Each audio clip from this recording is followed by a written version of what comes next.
నెల్లూరు బాలాజీనగర్ 15వ డివిజన్లో మున్సిపల్ అధికారులు అక్రమ కట్టడం అంటూ కూల్చివేసిన వైఎస్ఆర్సీపీ నాయకుడు బాలకృష్ణారెడ్డి ఇంటిని వైఎస్ఆర్ కాంగ్రెస్ పార్టీ జిల్లా అధ్యక్షులు కాకాని గోవర్ధన్ రెడ్డి నెల్లూరు నగర వైఎస్ఆర్ కాంగ్రెస్ పార్టీ నాయకులతో కలిసి వైసీపీ నెల్లూరు నగర నియోజకవర్గ incharge and MLC Parvathareddy Chandrasekhar Reddy పరిశీలించారు.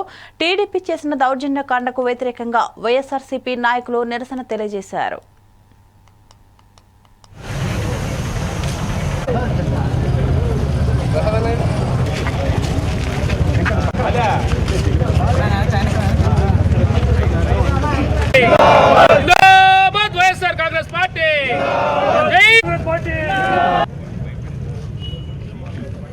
ప్రతినిత్యం వైఎస్ఆర్ కాంగ్రెస్ పార్టీ శ్రేణుల మీద దాడులు దమనకాండ కొనసాగించేటువంటి నేపథ్యంలో దానికి పరాకాష్ఠగా ఈరోజు పాపం సోదరుడు బాలకృష్ణారెడ్డి ఉండేటువంటి ఇంటిని కూల్చివేయడం జరిగింది.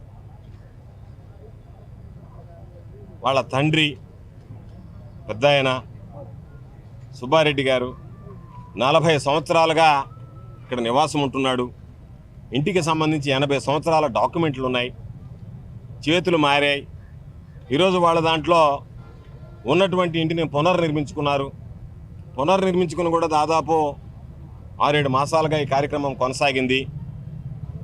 ఈరోజు చంద్రబాబు నాయుడు చెప్తున్నాడు, నేను సంపద సృష్టిస్తాను అని చెప్పి ఒక వ్యక్తి 6 కాలం కష్టపడి ఆ కుటుంబం ఒక ఇల్లు నిర్మించుకుంటే దాన్ని కూల్చివేస్తే ఇది నేషనల్ వేస్టేజ్ అవుతుందా, సంపద సృష్టి అవుతుందా అనేటువంటిది కూటమి ప్రభుత్వంలో ఉండేటువంటి పెద్దలు చంద్రబాబు నాయుడు చెప్పాల్సినటువంటి అవసరం ఉంది. కాబట్టి కక్ష సాధింపులకు పాల్పడతాం, ఒక పద్ధతి పాడు లేకుండా మా ఇష్టారాజ్యంగా వ్యవహరిస్తామని చెప్పి ఈరోజు ఈ ప్రాంతానికి సంబంధించి మున్సిపల్ శాఖ మంత్రిగా ఉన్నటువంటి నారాయణ గారు, నోడా చైర్మన్గా ఉన్నటువంటి కోటమిరెడ్డి శ్రీనివాసరెడ్డి గారు మా ఇష్ట ప్రకారం మేము వ్యవహరిస్తాం, మాకు ఎవరు వ్యతిరేకంగా ఉంటే వాళ్ళు ఇల్లు కూల్చేస్తాం, మాకు అనుకూలంగా ఉన్నటువంటి వాళ్ళని వదిలేస్తాం అన్నట్టుగా ప్రవర్తించడం సరైనటువంటి పద్ధతి కాదు.